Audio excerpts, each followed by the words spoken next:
Selamat datang di channel ini, jangan lupa subscribe, like dan share videonya, terima kasih. Bab 838 mewujudkan kepuasan Anda. Pemimpin sekte naga hitam adalah kultivator jiwa Naschen nomor 1 di konstelasi surgawi, dan memiliki daya pengamatan yang sangat tinggi. Begitu retakan itu muncul, dia langsung menyadarinya dan menghindarinya dalam sekejap. Jaring ikan itu kini kosong. Jaring ikan? Pemimpin sekte naga hitam terdiam sejenak, lalu dengan cepat menghubungkannya dengan apa yang dikatakan oleh guru roh api. Mereka diselamatkan karena Yao Qingyu menggunakan jaring ikan yang bisa menembus ruang hampa untuk menangkap mereka semua. Tak perlu diragukan lagi siapa yang menyerangnya saat ini. Yao Qingyu. Pemimpin sekte naga hitam tertawa marah. Dia bahkan belum menyelesaikan urusan dengan Yao Qingyu, tetapi pihak lain sudah dengan gegabah memprovokasinya. Yang menurutnya menggelikan adalah Yao Qingyu benar-benar mencoba menyergap kultivator Naschen Soul dengan jaring ikan. Kau berani memamerkan trik murahan seperti itu? Namun, sesaat kemudian, sesuatu jatuh dari jaring ikan dan mendarat di dalam gua. Saat menunduk, saya melihat sebuah kuali berwarna 9. Pada awalnya, pemimpin sekte naga hitam mengira itu adalah 9 kuali suci 5 elemen dan hendak menangkapnya dengan ekspresi gembira. Tiba-tiba, sejumlah besar kabut 5 warna menyembur keluar dari kuali, seketika memenuhi seluruh gua. Bahkan mereka yang berada di tahap jiwa yang baru lahir pun tidak sepenuhnya kebal terhadap pengaruhnya. Dia melirik ke sekeliling dan hanya bisa merasakan aktivitas di separuh gua saja. Tabir asap? Mencoba menyergapku? Pemimpin sekte naga hitam menyipitkan matanya dan mencibir, mencoba melakukan trik ini di depan Yang Mulia? Kau mencari kematian. Dia menunjuk alisnya dan berkata dengan suara berat, penjara wilayah. Domain adalah kemampuan terkuat dari seorang Yang Mulia. Bahkan dengan fisik Yao Qingyu yang berada di alam jiwa awal, dia tidak mampu menahan kekuatannya. Suara mendesing. Riak tak terlihat menyebar keluar, menyelimuti seluruh ruangan rahasia itu. Seketika itu, kabut warna-warni tersebut membeku. Bahkan partikel debu di udara pun terperangkap dan tidak dapat melayang. Seolah-olah waktu berhenti pada saat itu. Pemimpin sekte naga hitam mencibir, coba kulihat di sudut gua mana kau bersembunyi. Karena Yao Qingyu mengeluarkan teknik pengalihan perhatian, itu pasti bertujuan untuk melancarkan serangan mendadak. Oleh karena itu, dia sendiri pasti sudah melakukan penyusupan. Yao Qingyu, yang kini terperangkap di dalam wilayah kurungan, bagaikan domba yang akan disembelih. Dia bergerak di dalam gua, mengaktifkan indera-indera kuat yang berasal dari Naschen Soul Venerable. Namun, yang mengejutkannya, Yao Qingyu tidak ditemukan dimanapun. Apakah karena dia belum sempat menerobos masuk ke dalam gua? Pemimpin sekte naga hitam mondar-mandir di tengah kabut, alisnya berkerut. Saat ia melewati suatu tempat yang pernah ia rasakan keberadaannya sebelumnya, tempat yang jelas-jelas kosong dan diselimuti kabut. Tanpa peringatan, kabut itu bergeser. Sebatang tulang hitam gelap tiba-tiba muncul dan menusuk ke arah pemimpin sekte naga hitam. Serangan mendadak itu membuat jantung pemimpin sekte naga hitam berdebar kencang. Jelas tidak ada siapapun di sini. Dia segera mencoba berteleportasi pergi. Namun, semuanya sudah terlambat. Meskipun tulang naga itu tidak mengenai titik vitalnya, tulang itu melukai lengannya. Ekspresi pemimpin sekte naga hitam berubah drastis, tulang-tulang hitam ini tak lain adalah artefak magis miliknya dulu. Ia memiliki racun mematikan yang dapat membunuh seseorang pada tahap jiwa baru lahir seketika. Hal itu memiliki efek ajaib pada mereka yang telah mencapai tahap jiwa yang baru lahir, melumpuhkan mereka. Momen berikutnya. Pemimpin sekte naga hitam, yang sedang berteleportasi, kehilangan semua sensasi di tubuhnya dan tidak memiliki kemampuan untuk mengendalikannya. Dengan bunyi gedebuk, benda itu jatuh ke tanah. Anggota tubuhnya lumpuh dan dia tidak bisa bergerak sama sekali. Hanya bola matanya yang bisa bergerak. Di pandangan tepi, kabut mengalir, dan sebuah sosok secara bertahap menjadi terlihat dari keadaan transparan. Itu adalah Yao Qingyu. Namun, kini ia mengenakan mahkota artefak semisakral 5 warna di kepalanya. Pemimpin sekte naga hitam tiba-tiba mengerti. Yao Qingyu memang berada di dalam gua, tetapi dia bersembunyi. Jadi bagaimana dia bisa memblokir wilayahku? Tiba-tiba, pemimpin sekte naga hitam menyadari bahwa Yao Qingyu sedang memegang sebuah kuali kecil seukuran telapak tangan, yaitu kuali 9 yang mulia 5 elemen. Dia terkejut. Mungkinkah Yao Qingyu telah melepaskan kekuatan penuh dari 9 kuali, sehingga menghalangi serangan dari tahap jiwa baru lahir? Bagaimana mungkin itu terjadi? Untuk melepaskan kekuatan penuh dari 9 kuali terhormat, diperlukan 9 teknik terhormat yang hilang. Mungkinkah Yao Qingyu mengetahui hal ini? Tulang nagamu benar-benar sangat berguna. Yao Qingyu berjalan mendekat sambil memegang tulang naga hitam itu, lalu terkekeh. Penggunaan jaring ikan ilusi olehnya hanyalah kedok. Pelepasan 9 kuali surgawi sebenarnya hanyalah kedok. Taktik mematikan sebenarnya adalah menyerang saat musuh lengah dan mengalahkan mereka dalam satu serangan. Kuali 9 Dewa 5 Elemen dan tulang naga hitam memainkan peran penting. Pemimpin sekte naga hitam menatap Yao Qingyu saat dia mendekat, sedikit kepanikan terlihat di matanya. Bibirnya bergerak seolah ingin berbicara, tetapi lidahnya lumpuh dan dia tidak bisa menggerakkannya. Dia tidak bisa mengucapkan sepatah kata pun. Yao Qingyu tertawa kecil, aku tahu apa yang ingin kau katakan. Jangan khawatir, aku tidak akan membunuhmu. Aku tidak ingin Bai Xuangning menuduhku membunuh seorang dewa konstelasi surgawi yang terhormat. Pemimpin sekte naga hitam merasa sedikit lega, tetapi kata-kata Yao Qingyu segera menyebabkan pupil matanya menyempit tajam. Saya hanya mengagumi kecintaan mendalam pemimpin sekte naga hitam terhadap gugusan makhluk surgawi, kesediaannya untuk mengambil risiko tanpa pamrih, dan komitmennya yang teguh terhadap tanggung jawab dan kewajiban. Yao Qingyu tersenyum penuh teka-teki. Bukankah kau bilang kau bersedia menebus dosa-dosa rasi bintang surgawi dan mengikuti mata iblis? Hanya saja kultivasiku belum mencapai tingkat kemunduran kedua langit dan manusia, jadi tidak ada yang bisa kulakukan untuk membantu? Tidak apa-apa, aku akan membantumu. Meskipun aku tidak tahu apa yang sedang dilakukan Yao Qingyu, itu jelas bukan sesuatu yang baik. Pemimpin sekte naga hitam sangat cemas. Untungnya, setelah beristirahat sejenak, ia hampir sadar kembali. Ia segera berjuang untuk mengerahkan kekuatannya dan menggunakan jari-jarinya untuk membuka celah spasial, mencoba melarikan diri ke kehampaan. Namun retakan itu baru saja muncul. Sebuah tangan seputih giok dengan lembut mengusap retakan itu, menutup celah tersebut. Pemimpin sekte naga hitam menatap tajam, pupil matanya kembali mengecil. Seorang wanita muda yang sangat cantik, yang penampilannya begitu memikat sehingga tampak seperti makhluk surgawi, muncul di hadapannya dalam sekejap. Itu adalah Yao Muking.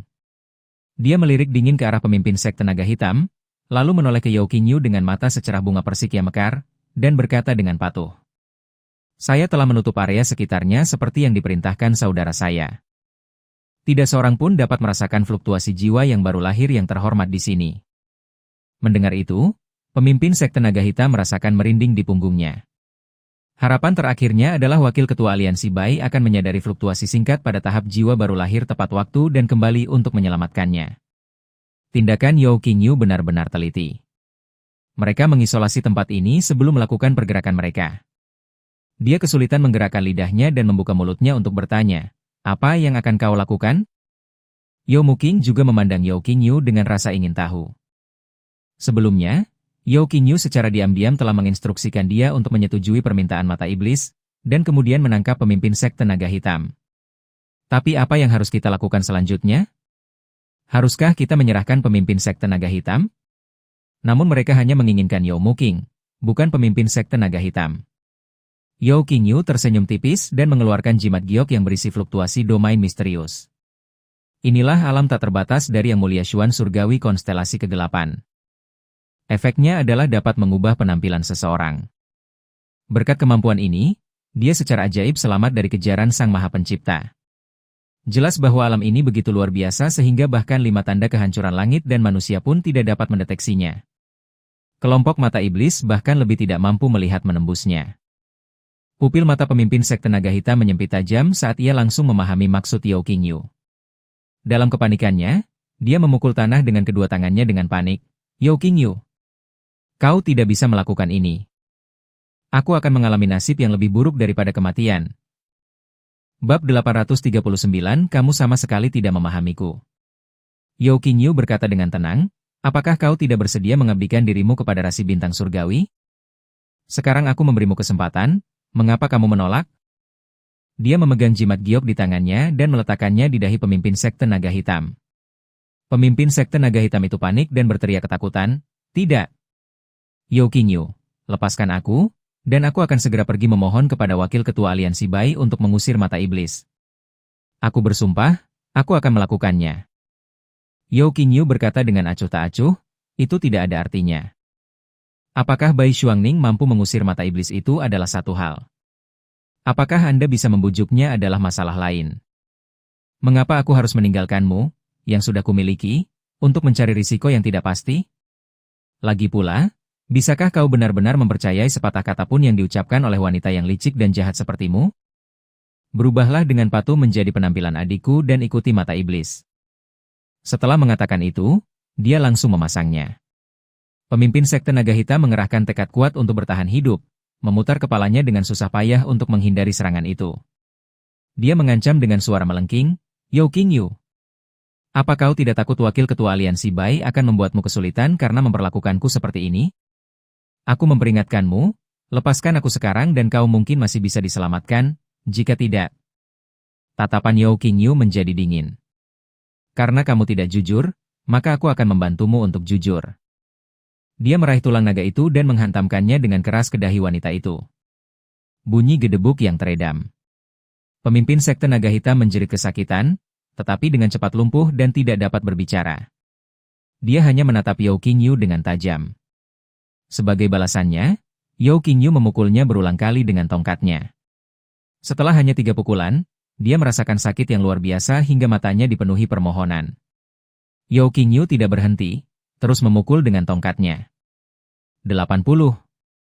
80. 80. Setelah dipukul dengan tongkat sebanyak 77 atau 81 kali, pemimpin sekte naga hitam akhirnya pingsan. Panggilan. Yao Qingyu menghela napas panjang dan menggoyangkan tangannya yang mati rasa, lalu berkata, "Tulang seorang kultivator Naschen Soul benar-benar keras." Yao Muking menatap pemimpin sekte naga hitam yang kepalanya berdarah deras, dan mendecakkan lidahnya sedikit. Jika seseorang memukulnya seperti itu, dia lebih memilih untuk membuat dirinya pingsan.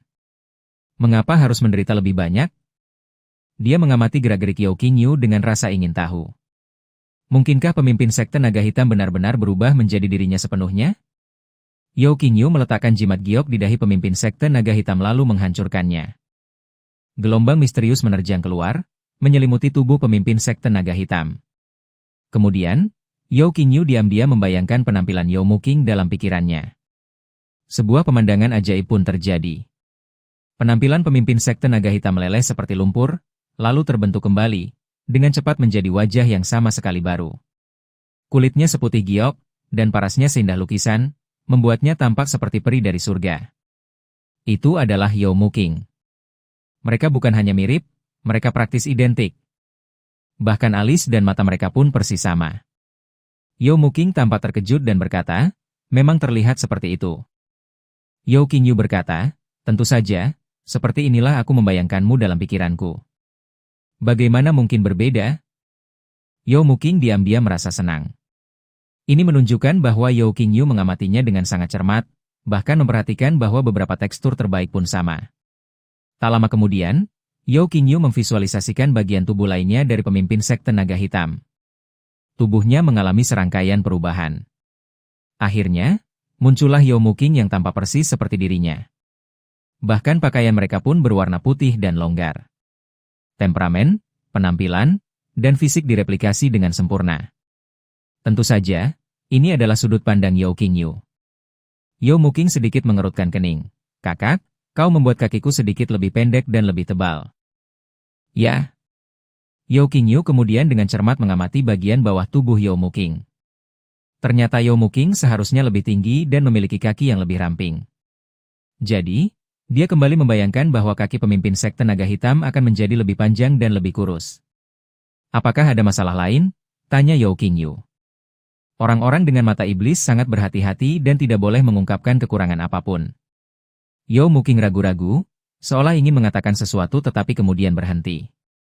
Di bawah tatapan mendesak Yao Qingyu, dia menoleh ke samping dengan wajah sedikit memerah dan menunjuk ke dada pemimpin sekte naga hitam. Tempat itu juga agak kecil. Dengan baik. Yao Qingyu merasa malu. Bagaimana mungkin dia biasanya berani mengamati Yao Muking di area itu? Semuanya berdasarkan imajinasi saya sendiri. Dia menguatkan dirinya dan menatap Yao Muking, yang berdiri di sampingnya, dan melihat senyum bangga di wajahnya. Hal ini membuat Yao Qingyu diam-diam bertanya-tanya, "Wah, dia punya banyak hal untuk ditawarkan?" Dengan wajah memerah, dia mulai memodifikasi dada pemimpin sekte naga hitam.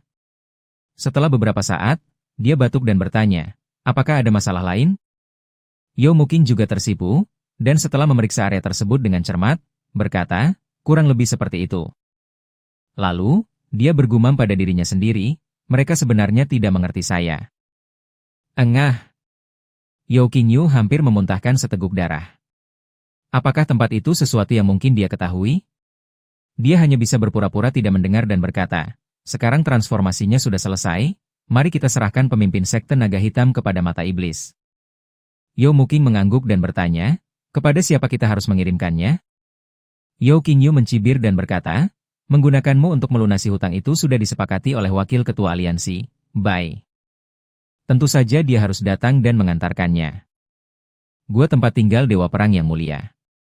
Bai Xuangning sedikit mengerutkan kening, awalnya mengira bahwa Dewa Perang yang mulia memintanya untuk berbicara secara pribadi karena dia ingin Bai Xuangning membantunya. Ternyata, Dewa Perang yang mulia sedang serius membahas strategi untuk pertempuran besar Laut Dosa. Hal ini membuatnya kesal, dan dia ingin pergi. Namun karena Yang Mulia Surgawi sedang membahas hal-hal serius, sebagai orang yang mengawasi pertempuran, dia hanya bisa menerimanya tanpa daya. Setengah hari penuh kemudian. Waktu yang telah ditentukan dengan mata iblis hampir tiba, namun Dewa Perang yang mulia masih saja mengoceh panjang lebar. Bai Xuangning, yang tak tahan lagi, berkata, baiklah, dengan mata iblis di tangan, mari kita kesampingkan hal-hal yang kurang penting ini untuk sementara waktu. Kilatan cahaya muncul di mata Zantian, dan dia terkekeh, lihat aku hampir lupa tentang masalah penting itu. Mari kita lihat apakah Yo Muking sudah siap.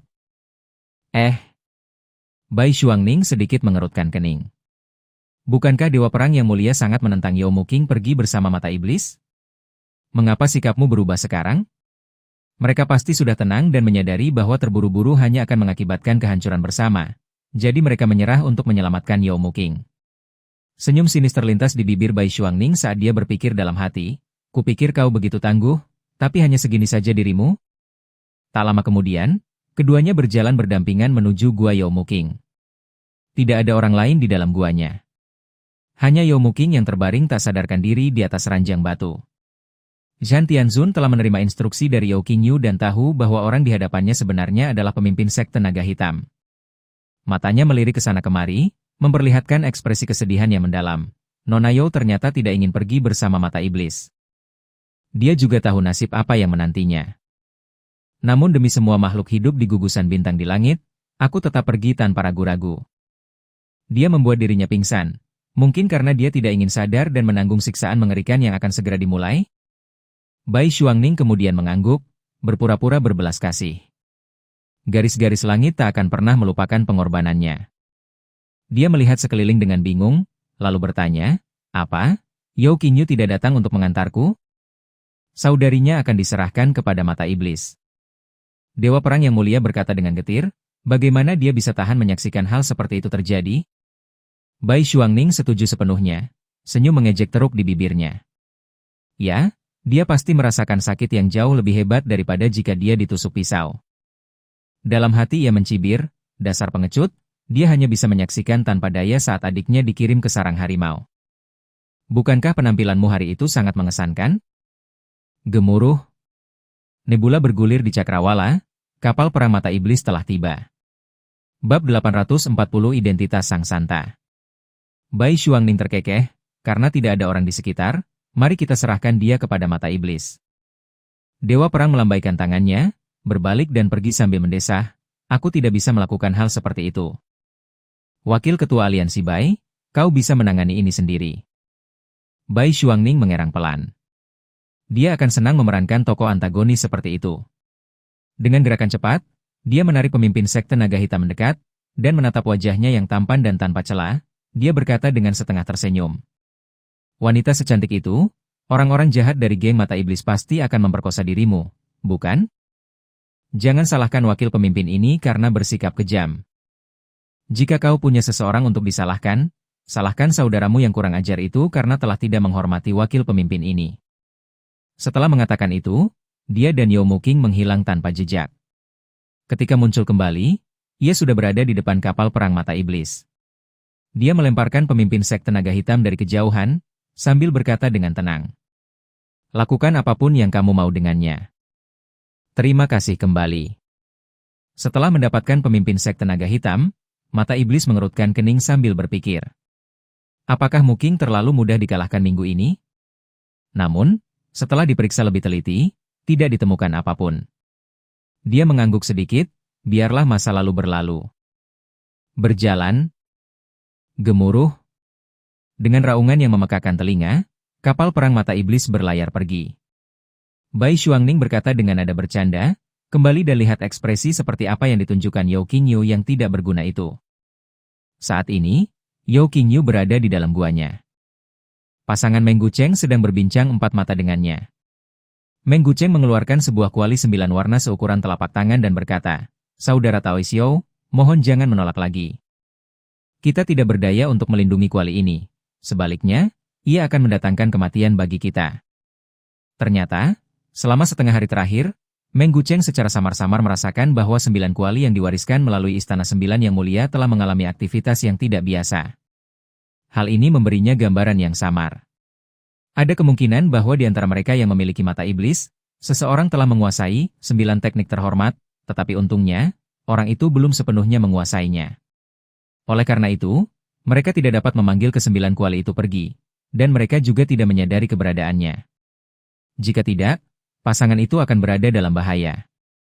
Orang-orang yang memiliki mata iblis itu kejam dan tanpa ampun. Anda tidak bisa berunding dengan mereka. Pembunuhan dan perampokan adalah hal biasa bagi mereka. Oleh karena itu, setelah berdiskusi, Meng Gucheng dan Zhang Liwin memutuskan untuk menyerahkan harta berharga ini kepada Yao Qingyu. Yao Qingyu benar-benar merasa malu menerima kuali itu, karena itu adalah warisan dari 9 kuali. Namun, dia juga memahami bahwa begitu 9 teknik terhormat diperoleh oleh mata iblis, mereka yang memiliki 9 kuali terhormat akan menghadapi kematian yang pasti. Setelah berpikir lama, dia menggertakkan giginya dan berkata, baiklah, kalau begitu aku akan menyimpannya untukmu untuk sementara waktu.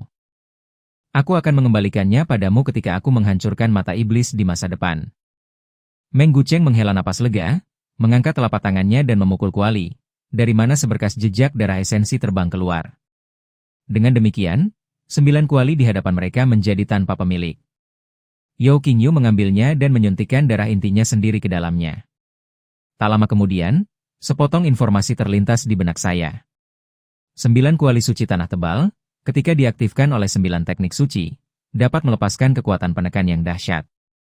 Efeknya meningkat seiring dengan jumlah 9 kuali tersebut. Yao Qingyu mengangguk sedikit. Suatu ketika dia bertanya kepada Ratu Mutiara, dan Ratu Mutiara menjawab bahwa kuali di 9 istana disebut kuali tanah tebal. Ketika Meng Gucheng biasanya menggunakan kuali ini, tujuannya biasanya untuk menindas orang. Jelas bahwa efeknya memang gravitasi. Namun, baik Permaisuri Zhuji maupun Meng Gucheng tidak mengetahui bahwa efek dari kuali ini akan meningkat seiring dengan bertambahnya jumlah kuali lainnya. Yao Qingyu kini memiliki kuali Tianmu, kuali 5 elemen, dan kuali tanah tebal itu sendiri. Seberapa kuatkah penindasan ini? Legenda kuali ini menceritakan tentang 9 kuali yang digabungkan menjadi satu, sebuah simbol artefak suci. Jika ke-9 kuali itu dikumpulkan, kekuatan penekan yang dihasilkan saja sudah melampaui kemampuan seorang kultivator Naschen Soul untuk menahannya. Hal ini memberi Yao Qingyu motivasi untuk mencari kuali-kuali lainnya. Kalau begitu, kami pamit. Sebelum pertempuran besar dimulai, saya dan istri ingin pergi ke gua bulan pemakaman untuk melihat ikan dan rusa. Meng Gucheng berdiri dan berkata. Yao Qingyu dengan cepat berkata, aku akan pergi bersamamu. Meng Gucheng tersenyum dan menggelengkan kepalanya. Sebaiknya kau urus saja urusanmu sendiri. Tuanmu telah mencarimu berkali-kali. Apakah Pribulan Darah datang mencariku? Yao Qingyu ingat bahwa dia telah berjanji untuk menemani Pribulan Darah ke tempat rahasia untuk menemukan artefak magis guna melawan roh jahat. Setelah 3 hari berlalu, sekarang saatnya bertindak. Dia segera menangkupkan kedua tangannya dan berkata, kalau begitu, hati-hatilah dalam perjalananmu. Setelah mengantar pasangan itu pergi, Yao Qingyu melompat ke arah meteorit tempat Pribulan Darah berada. Dalam perjalanan, mereka kebetulan bertemu dengan penguasa istana abadi kuno dan Nalan Xin. Yao Qingyu berpikir sejenak, lalu memanggil ketua istana Dewa Kuno. Kepada ketua istana, Anda akan pergi kemana?